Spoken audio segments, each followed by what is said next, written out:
Eu acho que hoje a relação das pessoas com banda é muito diferente do que era nos anos 90, início dos anos 2000. Então ele já estava dando um aviso, olha, não joga tudo fora numa banda de rock porque, né, talvez tu perca tudo e não ganhe nada com isso. Você pede uma música nos comentários e eu não só traduzo as letras e gírias, como interpreto a intenção subjetiva do artista.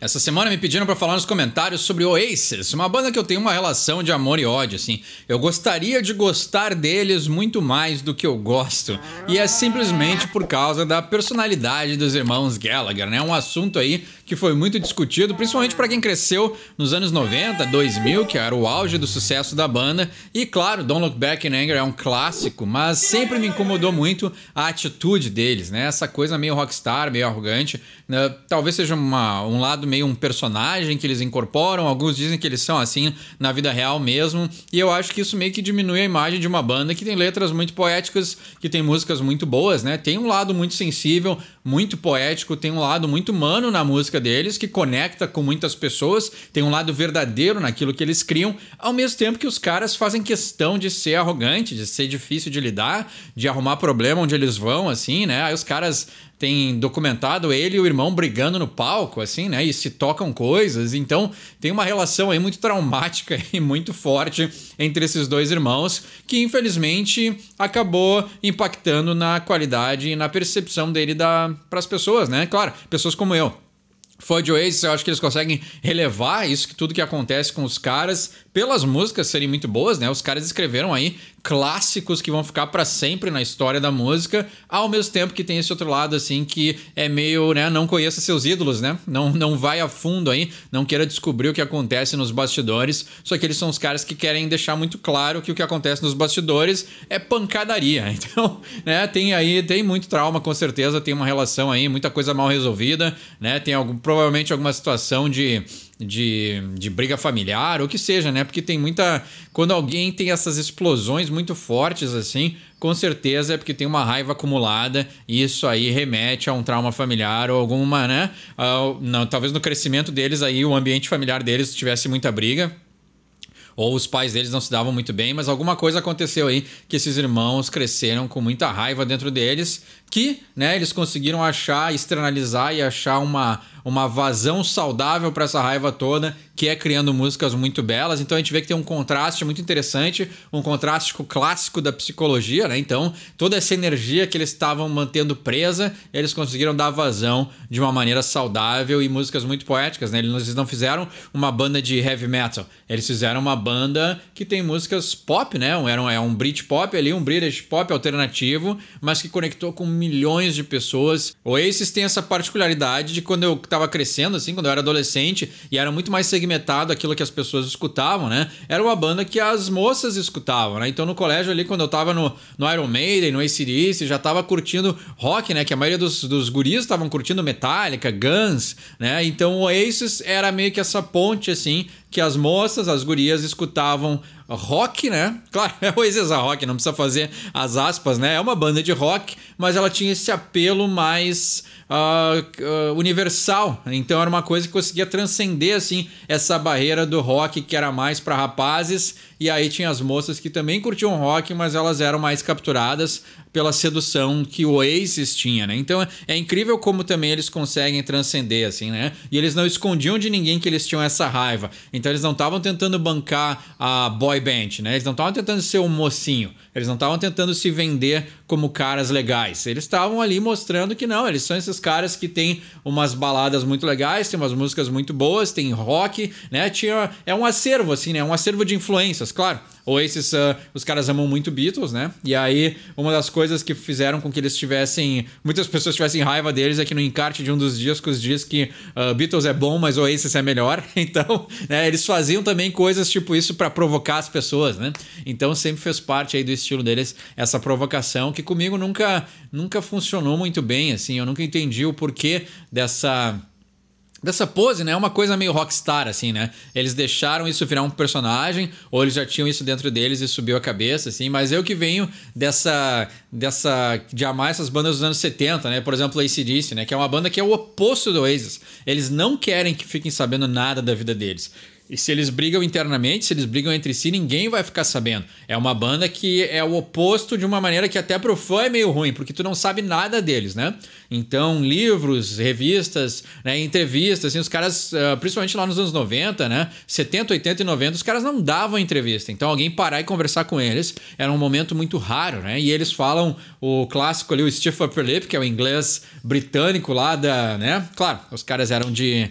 Eles nasceram na Escócia, foram pra Austrália, né? O vídeo hoje não é de AC/DC, mas é que tem esse lado de que tu também, pelo sotaque dos caras, tu mal entendia o que eles estavam falando. O que dava também mais um tom de mistério. Mas a ideia de chamar e falar de AC/DC é que são maneiras diferentes de abordar esse mistério. Essa coisa que fascinava as pessoas quanto à fama, quanto a ser um rockstar, assim, né? E o Oasis, eles eram os caras do clássico, né? Lavavam a roupa suja na frente de todo mundo, assim. Então era uma outra forma de chamar a atenção, de viver essa vida do rockstar, assim, né? Claro que o Oasis é anos 90, então já tinha também esse repúdio à fama, né? Também é outra parte aí que fazia parte da história deles, mas é curioso, assim, como eles tinham uma visão, uma coisa muito peculiar, né? E aí eu acho que pra mim sempre foi meio contrastante que o tipo de música que eles fazem meio que não condiz com a imagem que eles passavam. Mas claro, pro fã de Oasis isso aí acho que não importa também, porque a qualidade sonora deles fala muito mais alto do que talvez essas picuinhas, essas brigas que foram públicas, mas é uma banda aí que também... e quando eles acabaram, né, já pra gente terminar essa conversa sobre a banda, assim, as coisas que eles fizeram separadamente pra mim são muito legais, assim, então é legal ver o que os irmãos estavam querendo criar depois que eles acabaram não se separando, né? Tem o Beady Eyes, tem o High Flying Birds, tem vários outros projetos aí que eles criaram que eu acho que são muito bons, assim, e talvez por já ter passado, os caras estarem mais velhos, assim, já mostra também esse tom de um apaziguamento, assim, os caras entenderam um pouco da história, já estão um pouco mais maduros e focaram muito mais na música do que nessas brigas internas, assim, e talvez, né, pelas entrevistas que eu vi, os caras se odeiam até hoje, assim, né, não sei se eles voltaram, teve uma turnê de reunião, já faz algum tempo que eu não leio nada sobre o Oasis, assim, por isso até que eu decidi fazer o vídeo, por a gente também, né, pelo pedido que fizeram nos comentários, mas também para investigar um pouco, né, conversar um pouco sobre uma banda que foi tão marcante nos anos 90, mas dá pra ver que eles separadamente, graças a Deus, também continuaram criativos e continuaram criando músicas boas. Mas então vamos falar aí de um clássico da banda, Don't Look Back in Anger. Como título de música, Don't Look Back in Anger é o título mais irônico que o Oasis podia escolher pra botar numa música, né? Não olhe pra trás com raiva. A banda que mais brigou em sua história, né? Os caras conseguiram brigar mais que o Guns, mais que outros artistas que claramente se odeiam, né? Mais que o Steven Tyler e o Joe Perry. Os caras fizeram uma música com o nome de Don't Look Back in Anger, né? Não olhe pra trás com raiva, mas claro que eles não estão falando deles mesmos nessa letra, né? É por isso que ela não é uma biografia esse som, né?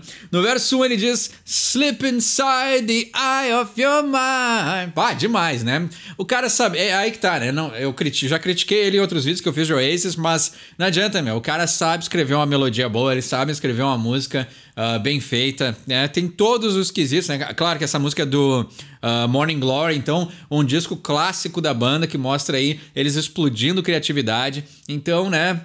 De tudo que pode criticar os caras, a melodia dos caras é demais, né? Então, Slip Inside the Eye of Your Mind, Don't You Know You Might Find a Better Place to Play, né? You say that you've never been, but all the things that you've seen slowly fade away. Então, desliza aí pra dentro do olho da tua mente, né? O olho da mente pode ser várias coisas, né? Pode ser aquela ideia do terceiro olho, então a pessoa usar alguma substância pra ter uma viagem meio psicodélica, né? Mas o olhar da mente, olhar da mente pode remeter também às memórias. Então a pessoa dá um olhar interno, né? Internalizado. Então pode ser uma coisa de tentar lembrar do passado, né? Don't you know you might find a better place to play, né? Então será que você não sabe que você pode encontrar um melhor lugar para tocar, né? Tocar, se divertir.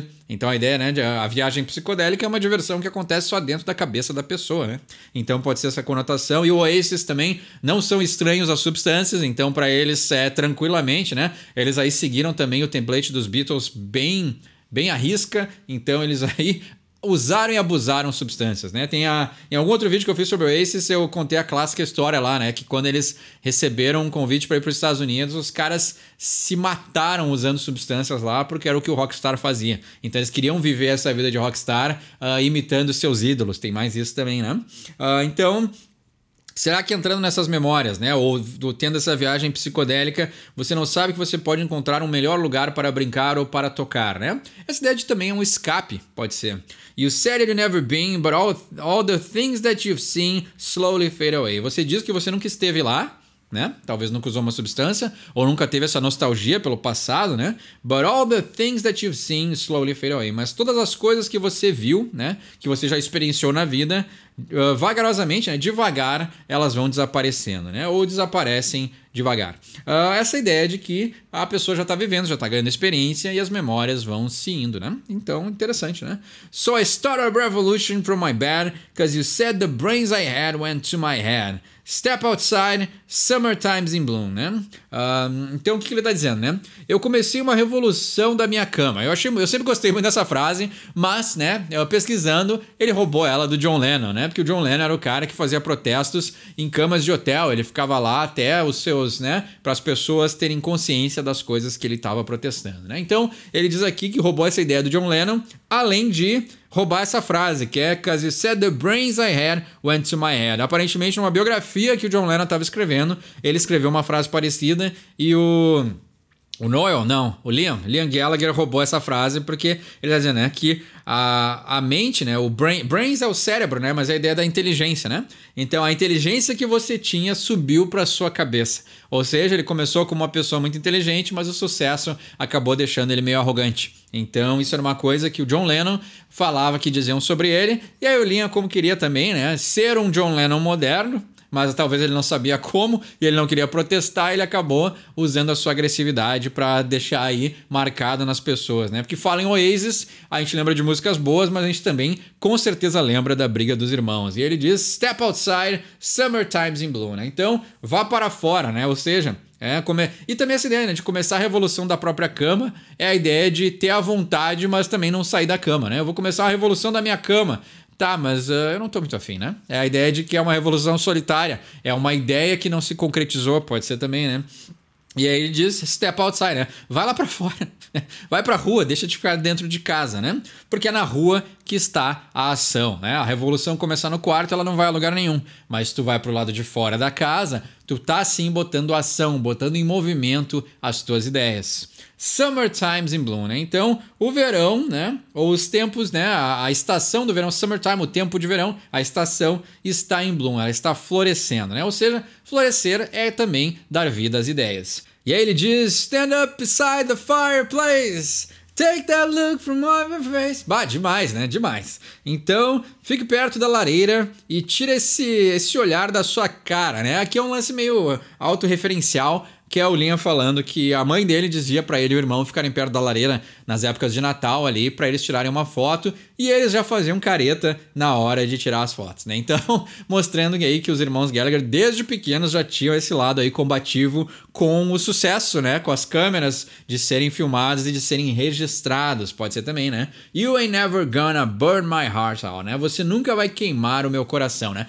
Burn my heart out é a ideia de gastar, né? Desgastar o coração. É a ideia de que não importa o que aconteça, esse coração ainda vai continuar firme, né? Ele não vai ser destruído, desgastado pelo tempo, assim. Essa é a ideia do burn my heart out, né? E o heartburn é a azia. Mas não tem nada a ver com essa letra, né? Mas é que a ideia de burn my heart é a ideia de, né, aos poucos ir aí destruindo, desgastando o coração. Mas heartburn, que é ao contrário, é azia. É aquela dor que a pessoa sente no estômago, mas para eles usam coração, sei lá por quê, né? E aí no refrão, né, clássico refrão, ele diz, so Sally can wait, she knows it's too late as we're walking on by. Her soul slides away.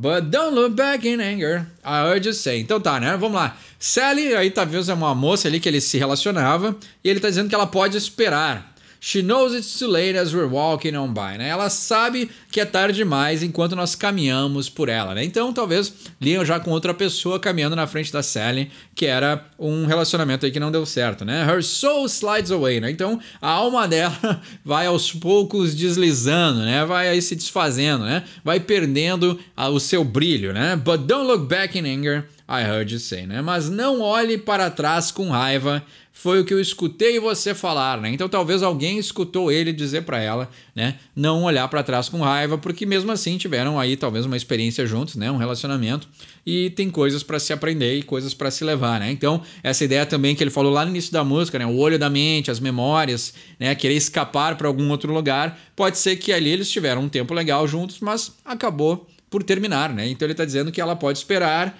mas não olha para trás com raiva, porque também tiveram momentos bons, né? E aí no verso 2 ele diz: Take me to the place where you go, where nobody knows if it's night or day. Então me leve para o lugar que você vai, onde ninguém sabe se é noite ou dia. Então essa ideia de que, né, um esconderijo, um lugar pessoal, né, um lugar de escolha dessa pessoa para fugir do mundo, né, que todo mundo precisa também, né. E aqui ele fala a minha frase favorita da música e a minha frase favorita do Oasis, assim. Desde que eu escutei essa música pela primeira vez, eu sempre gostei dessa frase, assim, porque ele diz: Please don't put your life in the hands of a rock and roll band who'll throw it all away. Então, por favor, não ponha a sua vida nas mãos de uma banda de rock que vai jogar tudo fora, né? Então, clássica frase que faz muito sentido, assim, é um alerta, né? Então aqui ele já estava dizendo: olha, é uma banda de rock que são muito poucas que dão certo, é muito difícil, né? Tu tem que investir tudo e talvez tu possa não ganhar nada. Então tem muita poesia aqui, é uma coisa que justamente para quem cresceu como eu, assim, né? Numa época que ainda se amava bandas e se queria ter banda. Eu acho que hoje a relação das pessoas com banda é muito diferente do que era nos anos 90, início dos anos 2000. Então ele já estava dando um aviso: olha, não joga tudo fora numa banda de rock porque, né? Talvez tu perca tudo e não ganhe nada com isso, né? Claro que, né, eu na minha própria experiência, como eu falei várias vezes no canal também, ganhei muitas coisas investindo muito tempo da minha vida sendo músico, mas não atingi o sucesso. E hoje eu agradeço. Hoje eu dou graças a Deus que eu não atingi esse sucesso que a gente idealizava lá nos anos 90, início dos 2000, porque realmente a minha vida ia estar num lugar completamente diferente e eu gosto muito da minha vida como ela está hoje. Então eu não gostaria de ser famoso, né, musicalmente e trocar o que eu tenho hoje pelo que eu sonhava e idealizava em ter quando eu era adolescente. Então aqui, para mim, essa frase sempre foi poética e quanto mais velho eu fico, mais eu olho para essa frase como era ele já avisando as pessoas: olha, não cai nessa. E ele repete o pré-refrão, repete o refrão, né? Então essa aqui, clássica música, né? Fórmula de uma música de sucesso que toca no mundo inteiro. Repetição, né? Clássica marca aí de compositores, porque funciona. E aí ele termina a música só com o mesmo refrão que a gente já conhece, mas do ponto de vista dele, e ele põe uma frasezinha a mais. Ele diz: So Sally can wait, she knows it's too late, as she's walking on by, né? Então, isso aqui é diferente do outro refrão, né? Porque ele já vai mudar alguma coisinha, né? A Sally pode esperar e ela sabe que é tarde demais enquanto ela caminha, né? Porque antes, no início da música, ele dizia que enquanto nós estamos caminhando, né? Então talvez ela também já mudou de vida, né? Então ela também já está em outro relacionamento, né? Enquanto ela, no primeiro refrão ele diz enquanto ele passa por ela, mas agora nesse último refrão é enquanto ela passa por ele. Então momentos diferentes da vida de cada pessoa, né? E é legal aí que ele dá um equilíbrio para a música, né? Ele seguiu a vida dele, ela seguiu a vida dela. Então tem um lado muito poético e muito, né? Não esperava isso do Liam Gallagher, mas tem um lado aí empático com a outra pessoa, né? Os dois têm o direito de seguir as suas vidas, né? Então ela pode esperar e ela sabe que é tarde demais enquanto ela passa por ele, ou por eles, né? Ele e talvez a outra pessoa que ele já esteja. Mas soul slides away. Agora é a alma do narrador que desliza, né? Então ele sente a alma dele mexer um pouquinho quando ele vê essa pessoa, né? But don't look back in anger, I heard you say. Mas não olhe para trás com raiva, né? Com ódio. Não olhe para trás com ódio, I heard you say. Eu escutei você dizer. Então aqui é ela dizendo pra ele, né? Então antes era ele dizendo pra ela, agora é ela dizendo pra ele. E ele diz, né? Aí uma frase, talvez uma voz que fale por todos: at least not today, né? Pelo menos hoje não, né? Hoje é o dia de ter esse equilíbrio, né? No dia de hoje não olha pra trás com raiva, por mais que tenham acontecido coisas, né? E talvez até seja uma bela referência para a carreira do Oasis e para o momento que eles estão agora mais velhos e com mais experiência, né? Com mais maturidade, né? Não olha para trás com raiva, Hoje não, né? Pelo menos hoje não olha para trás com raiva e tenta aí apreciar aquilo que tu construiu com essa pessoa, com o teu irmão, com a banda, com o mundo, com as pessoas, né? Então, uma bela mensagem de um clássico da banda. Então essa foi Don't Look Back in Anger do Oasis. Tem entendimento melhor desse som ou quer pedir um som para um próximo episódio? Deixe embaixo nos comentários. Meu nome é Eduardo, esse é o Sorry for My English e quem sabe inglês tira suas próprias conclusões.